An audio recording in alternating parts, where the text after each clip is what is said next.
የምድር እምብርት በሚባልለት በመካከለኛው ምስራቅ አካባቢ ያሉ ግጭቶች በዓለም የሚዲያ ሽፋን በአካባቢያዊ ጽሑፎችና በዓለም ፖለቲካ ውስጥ በቋሚነት የሚነሳ ጉዳይ ሆኖ እናገኘዋለን። በዚህ ሁኔታ ውስጥ ልዩ ልዩ መልክ ያላቸው ግጭቶች የክልሉን መልክ ሰርተውታል። በተለይ በሱኒዎችና በሺዎች መካከል የሚደረግ ትግል፣ የአረብና የፐርሺያ ስልጣኔ ፍትጊያ፣ የእስራኤል በሙስሊሙ ዓለም ውስጥ የሀገርነት ተቀባይነት የማግኘት ጉዳይና በኢራንና በአሜሪካ መካከል ያለ የጋራ ጠላትነት ይጠቀሳል። እየታዩ ያሉ በርካታ አለመጣጣሞች ግጭቶችን በማወሳሰብ ብዙ አይነት ቅርጽ እንዲይዙ አድርገዋል። በ1971 ዓ.ም በኢራን የተካሄደው እስላማዊ አብዮት በአጠቃላይ በሀገሪቱ የውጭ ፖሊሲ ላይና በተለየ ሁኔታ በኢራን እስራኤል ግንኙነት ላይ ለውጥ ያደረገ ክስተት ሆኖ እናገኘዋለን። ነገር ግን በሻህ ስርወ መንግስት ዘመን በተለይ ከ1933 እስከ 1971 ዓ.ም በነበረው በሻህ መሐመድ ሬዛ ፓህላቪ ዘመን ኢራንና እስራኤል ጥብቅ የሆነ ትስስር ፈጥረው ነበር። ጥብቅ የርቀት ጉርብትና መስርተው ነበር። በአብዛኛው ሱኒ ሙስሊሞች በሚኖሩበት ክልል ውስጥ ኢራን የሻህ ሙስሊሞች መንግስት መሆኗና ከሙስሊም ጎረቤቶቿ ጋር በግጭት ከተሞላው ታሪኩ አንጻር እስራኤልን ተፈጥሯዊ ወዳጅ አድርጋ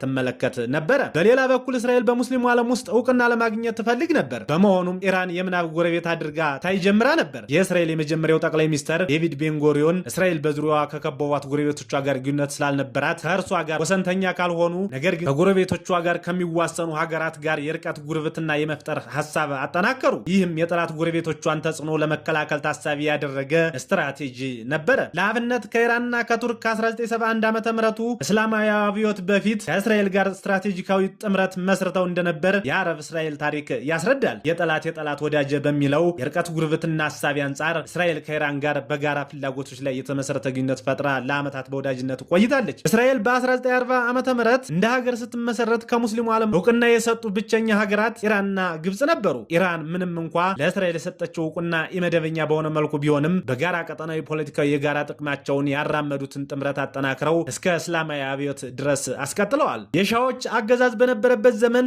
የኢራን መንግስት የበፊት ተቃውሞን በመተው ለእስራኤል እውቅና የሰጠው በ1942 ዓ.ም ነበር። የእስራኤል አጋር በመሆን ለእስራኤል ህልውና እውቅና መስጠቱን ተከትሎ ነበረ። የእስራኤል አጋር መሆኑ ለእስራኤል ህልውና እውቅና መስጠቱን ተከትሎ ነበር እስራኤል የበለጠ ግልጽ ግንኙነት ከኢራን ያገኘችው ከ1949 ዓ.ም የሲዩዝ ቦይ ጦርነት በኋላ ነበር። ይህም በ6 ቀኑ ጦርነት ነው። በዚህ ወቅት ለነበረው ፓን አረባዊነትና ለፍልስጤም ነጻነት የግብፁ ገማል አብድል ናስር ግንባር ቀደም ድምጽ የሆነበት አጋጣሚ ተፈጥሯል። ታዲያ ይህ ፓን አረባዊነትና የሩሲያ ተጽዕኖ እየተጠናከረ በቀጠናው መታየት አረብ ላልሆኑ እንደ እስራኤል፣ ኢራን፣ ቱርክና ኢትዮጵያ ላሉ የክልሉ ሀገራት የጋራ ስጋቶች ነበሩ። እናም የሩቅ ጉርብትና እውን እንዲሆን እርጊያውንም እንዳመቻቸ ታሪክ አጥኚዎች ያስረዳሉ። በሌላ በኩል ኢራንና እስራኤል ኢራቅን የጋራ ስጋት አድርገው ይመለከቱ ነበር። ይህ ደግሞ ሌላ የትብብር ምክንያት ሆኖላቸዋል። 1950ዎቹ እስራኤል ከኢራቅ ማዕከላዊ መንግስት ጋር ይፋለሙ የነበሩትን የኢራቅን ኩርዶች ትደግፍ ነበር። ኢራን በበኩሏ የኢራቅ ኩርዶች የኢራቅ ማዕከላዊ መንግስትን ለመጣል ዋነኛ አቅም እንደነበሩ ማመን ብቻ አይደለም ትደግፍም ነበር። በዚህ መሰረት የእስራኤሉ ሞሳድና የኢራኑ ሳቫክ የተባለው የስለላ ድርጅት ኃይሎቻቸውን በማጣመር የኢራቅን ኩርዶች ትግል ለማገዝ በትብብር እንደሚሰሩ ይጠቀሳል። በዚህ መሰረት የእስራኤሉ ሞሳድና የኢራኑ ሳቫክ የተባለው የስለላ ድርጅት ኃይሎቻቸውን በማጣመር የኢራቅ ኩርዶችን ትግል ለማገዝ በትብብር ይሰሩ ነበር። ሞሳድ የሚስጥር ስሙ ትሪደንት የተሰኘ የሶስትዮሽ የስለላ ጥምረት ከኢራንና ከቱርክ ጋር መስርቶ ነበረ። ሶስቱ ሀገራት በመሰረቱት የደህንነት ጥምረት መረጃዎችን በጋራ የመለዋወጥና የጋራ አጸፋዊ የደህንነት ዘመቻዎችን ያከናውኑ እንደነበር ዳሊያስ ዳሳኒ ካዬ፣ አሊሬዛ ናድርና አሪሳ ሮሻን በጋራ በጻፉት እስራኤልና ኢራን በተባለው መጽሐፍ ላይ ያስረዳሉ። ኢራን ከእስራኤል ጋር የመሰረተችው ግንኙነት በጋራ ፍርሃቶቻቸው ላይ የተመሰረተ ብቻ አይደለም። ይልቁንም ኢራን መንግስቱን አጥብቆ ከሚነቅፍባት ፕሬዝዳንት ኬኔዲ ከሚመሯት አሜሪካ ድጋፍ በማስገኘት ረገድ እስራኤል ያላት ከፍተኛ ተጽዕኖ መሆኑ የሻ መንግስት የተጋነነ አመለካከት ነበረው። እናም ራሱን በእስራኤል በኩል ከአሜሪካ መንግስት ጋር ለማቀራረብ የኢራንን ፍላጎት ከእስራኤል ጋር ትስስሯን ለማጠናከር በነበራት ውሳኔ ላይ ወሳኝ ሚና ተጫውቷል። 1950ዎቹ አጋማሽ ላይ የሻህ አስተዳደር የእስራኤል ተወካይ በኢራን እንዲኖር ፈቅዶ ነበር። ይሁን እንጂ የሻህ መንግስት ለእስራኤል የዲፋክቶ ኤምባሲ እንድትከፍት ከመፍቀድ ያለፈ እውቅና ያልሰጠና ከ1959 ዓ.ም የ6 ቀኑ ጦርነት በኋላ እስራኤልን በተመለከተ በይፋ የሚያወጣቸው መግለጫዎች ይበልጥ ነቃፊነትን የተላበሱ እየሆኑ ቀጥለው ነበር። ምንም እንኳን የኢራናውያን ተቃውሞ በእስራኤል ላይ እያደገ ቢመጣም የኢራን መንግስት እስራኤል በዚህ ጦርነት በግብጽ በሶሪያና በዮርዳኖስ መከላከያ ኃይሎች ላይ ድል መቀዳጀቷን በአደባባይ በመመስከር ግንኙነቱን በጥልቀት ለማስቀጠል ጥረት ሲያደርግ ይታይም ነበረ። ምክንያቱም የእስራኤል በቀጠናው ጠንክሮ መውጣት የኢራንን አቅም እንደሚያሳድገው የሻህ መንግስት ያምን ነበር። እስራኤልና ኢራን ከጠበቀ ወዳጅነት ወደ ቀንደኛ ጠላትነት በዘለቀው ታሪካቸው ውስጥ የጋራ ስጋቶቻቸውን ለመታገል መሰረት ያደረገ ጥምረት ብቻ ሳይሆን በርካታ ወታደራዊና ኢኮኖሚያዊ ትብብሮች ያደርጉ ነበረ። የአሁኑን ያድርገውና እስራኤልና ኢራን በእነዚህ ዘርፎች ብዙ የትብብር ታሪክ አስመዝግበዋል። የሻህ አስተዳደር ኢራንን እስካስተዳደረበት እስከ 1971 አብዮት ድረስ የኢራንና የእስራኤል ግንኙነት እየተጠናከረ ሰፊ ወታደራዊና ኢኮኖሚያዊ ትብብር ወልዷል። የትብብር ዱካዎችን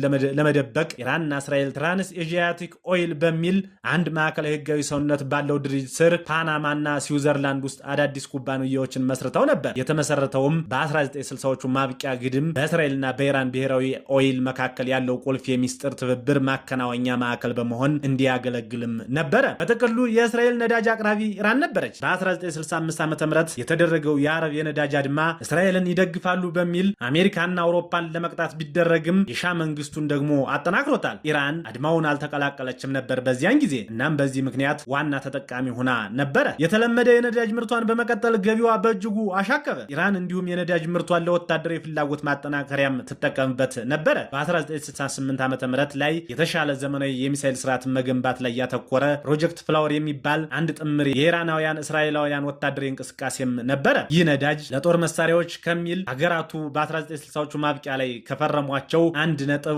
ቢሊዮን ዶላር ከሚገመቱ 6 ኮንትራቶች መሃል አንዱ ነበር። እስራኤል 300 ሚሊዮን ዶላር በቀጥታና 250 ሚሊዮን ዶላር በነዳጅ መልክ የምትከፍል ሲሆን ይህም ኢራን እስራኤል መር ለሆነው የምርምርና የልማት ፕሮጀክቶች ዋነኛ የገንዘብ ምንጭ ያደርጋታል። እስራኤል ልማቱን ስትመራ ኢራን የሚሳኤል መገጣጠሚያና መሞከሪያ መሰረተ ተቋማት መገንባት ጀምራ እንደነበር ማሱድ ፋራንግ ባሳተመው ኢራን እስራኤል ኮኔክሽን በሚል ጆርናሉ ላይ አስነብቧል። በእስራኤልና በኢራን መካከል የነበረው ትብብር የተቀዛቀዘው በ1980ዎቹ ሲሆን ነገር ግን ሁለቱም ሀገሮች እርስ በርስ እንደ ቀጥተኛ ጠላት አይተያዩም ነበር። እስራኤል ትኩረቷን የያዘው ከባህረ ሰላጤው ጦርነት በኋላ የሳዳም ሁሴን ኢራቅ የጋረጠችባት የደህንነት ስጋት ነበር። ሆኖም በዚያ ወቅት የእስራኤል የደህንነት ተቋም ለኢራን የሚሳኤል ግንባታና የኒኩሌር ፕሮጀክቶቿ በከፍተኛ ሁኔታ እየጨመረ ቢሄድም የኢራናውያን አስጊነት ብዙም የሚራገብ አልነበረም። ይልቁንም በ1980ዎቹ ማብቂያ ላይ የእስራኤል የደህንነት ልሂቃን ኢራን በምንም መልኩ እስራኤልን ዋነኛ የደህንነት ስጋት እንደማትመለከት በማስረዳት ውጥረቱን እንዲለዝም ማድረግ እንደሚቻል በመታወቁ እስራኤል ይህንን በኢራን ላይ የነበራትን ስጋት እንደገና እንድትፈትሽ ሆኖ ነበር። በዚህ ወቅት የኢራን መሪ የነበሩት መሐመድ ካታሚ በበኩላቸው ከእስራኤል ጋር የእርቅ ምልክት አሳይተው እንደነበር ይነገራል። ከአሜሪካ ጋር ሰላም የመውረድ ፖሊሲዋና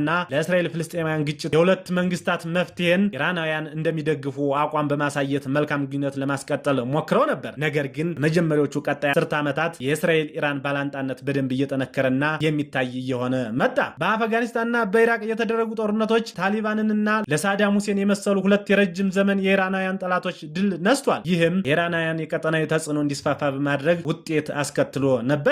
እስራኤል በድንበሮች አለመረጋጋት እያስከተሉ ያሉ መንግስት ያልሆኑ ሐማስ፣ ሄዝቦላ ያሉ ታጣቂ ድርጅቶች ጋር ያላት ትስስር እየጠበቀ መሄዱ ኢራንን ለግጭቶች ሁሉ መፈልፈያ አድርጋ ትመለከታት ያዘች። በ1997 ዓ.ም የአህመዲን ነጅድ መመረጥ ካለው የጸረ እስራኤል ስብከቱና እስራኤል ላይ የዘር ማጥፋት አለመፈጸሙ መካዱ እስራኤል በኢራን ላይ ያላትን ፍራቻ አጠናክሮታል። የአያቶላ ሆሚኒ እስላማዊ አብዮታዊ የሻህ መንግስትን ገርስሶ ራሱን የጭቁኖች መሪ አድርጎ ብቅ አለ። የዚህ መንግስት ዋነኛ መለያም የአሜሪካና የአጋሮቿ ኢምፔሪያሊዝም መቃወም ሆነ። የአያቶላ አስተዳደር ኢራን ከእስራኤል ጋር የነበራትን ግንኙነት ሙሉ በሙሉ አቋረጠ። ለእስራኤል ፓስፖርትም እውቅናም ነስቶ በቴህራን የነበረውን የእስራኤል ኤምባሲ የእስራኤል መንግስት ሲዋጋ ለነበረው ለፍልስጤም ነጻነት ግንባር PLO አሳልፎ ሰጠ። እስራኤልን እንደ መንግስት ማስተናገድ ኃጢአት እንደሆነና ጽዮናዊቷን ሀገር ማጥፋት የሁሉም ሙስሊም ኃላፊነት እንደሆነ በይፋ አውጀው ነበር። በመላው ዓለም የሚካሄዱ ግጭቶች የሚያጠናው ኢንተርናሽናል ክራይሲስ ግሩፕ ዳይሬክተር የሆኑት አሊ ቫኤዝ የኢራን መሪዎች ጥላቻ የጀመረው ገና ከጠዋቱ ነው ይላሉ። እስራኤል ላይ ያመረረ ጥላቻ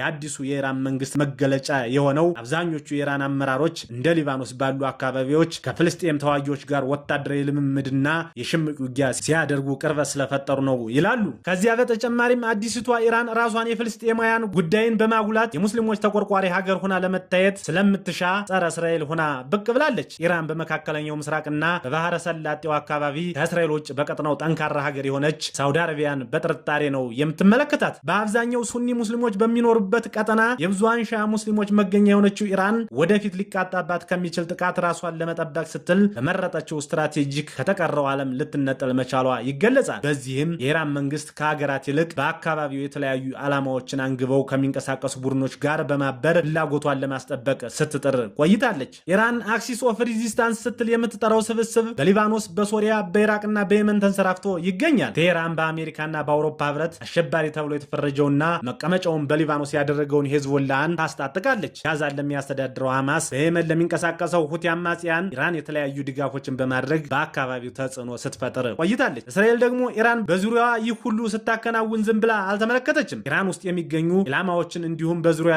ባሉ ሀገራት ውስጥ የሚንቀሳቀሱ በቴህራን የሚደገፉ ቡድኖች ላይ እርምጃ ስትወስድ ቆይታለች። ባለፉት ዓመታት በኢራንና በእስራኤል መካከል የነበረው ጦርነት ከመጋረጃ ጀርባ ያለ ጦርነት ተብሎ ሲገለጽ ኖሯል። ለዚህ ደግሞ ምክንያቱ ሁለቱ ሀገራት በሌሎች ሀገሮች ውስጥ በሚገኙ ኢላማዎች ላይ ለሚፈጽሙት ጥቃት ኃላፊነት ሲወስዱም አይታዩም። በተለይ ኢራን እስራኤልን በቀጥታ ከመተንኮስ ይልቅ በምትደግፋቸው ታጣቂ ቡድኖች በኩል በእጅ አዙር ስታስታጥቅ ኖራለች። በ1984 ዓ.ም የወቅቱ የህዝቦላ መሪ የነበሩት አባስ አልሙሳዊ ግድያን ተከትሎ ለኢራን ቅርበት ያለው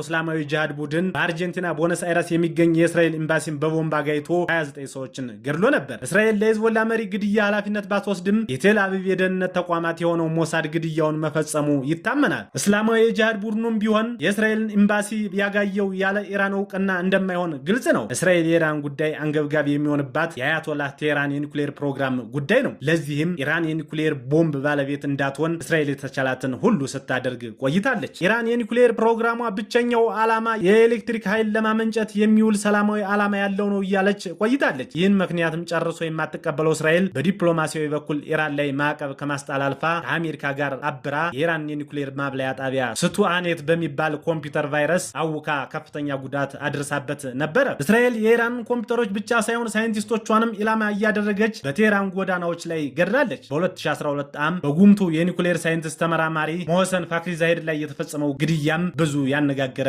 ነበረ። ኢራንም ብትሆን በእስራኤል ላይ ድሮኖችና ሮኬቶችን ስታስወነጭፍ እንዲሁም የእስራኤልን ተቋማት ላይ የሳይበር ጥቃት ስትፈጽም ቆይታለች። እስራኤልና ኢራን በየብስ ላይ ከመጋረጃ ጀርባ የሚያካሂዱት ጦርነት ወደ ባህር ላይም ተሸጋግሮ በተለያዩ ጊዜያት በመርከብ የጉዞ መስመሮች ላይ ስጋት ሲደቁኑ ቆይተዋል። በ2025 ሰኔ ወር ላይ ፊት ለፊት ፍልሚያ ጀምረው በአየር ላይ ውጊያ ተቋስለዋል። በዚህ ጦርነት ኢራን ከፍተኛ የኒኩሌር ሳይንቲስቶቿና የጦር ጀነራሎቿን በእስራኤል ጀቶች ተገድለውባታል። እስራኤልም በኢራን ሃይፐርሶኒክ ሚሳይል ቴልአቪቭን ጨምሮ በርካታ ከተሞች ተደብድበውባታል። በዚህ ጦርነት ከምድር በታች 80 ሜትር ጥልቀት አለው የሚባለውን የኢራን የኒኩሌር ጣቢያ እስራኤል ማጥቃት ስለማትችል በአሜሪካ የጦር ጀቶች እንዲወድም አስደርጋለች። አሜሪካም ሙሉ በሙሉ አውድሜዋለሁ ብትልም የጥቃት መጠኑ ግን ሙሉ በሙሉ እንዳልወደመ ይገለጻል። ይህ ጦርነት በተኩስ አቁም ስምምነት ቢጨረስም ዛሬ ላይ ደግሞ አሜሪካና ኢራን ከፍተኛ የጦርነት ስጋት ላይ ይገኛሉ። አሜሪካ ኢራን የኒኩሌር ፕሮግራሟን ሙሉ በሙሉ እንድታቋርጥ ትጠይቃለች። እስራኤል በዚህ ጦርነት አሜሪካ ባትጀምረውም እኔ ቀድሜ ጥቃት በመፈጸም የኢራን የኒኩሌር ጣቢያ አወድማለሁ ስትል እየዛተች ትገኛለች። የመካከለኛው ምስራቅ የጦርነት ግጭት መቼ እንደሚቋጭ ከጊዜ ጋር የምናየው ይሆናል።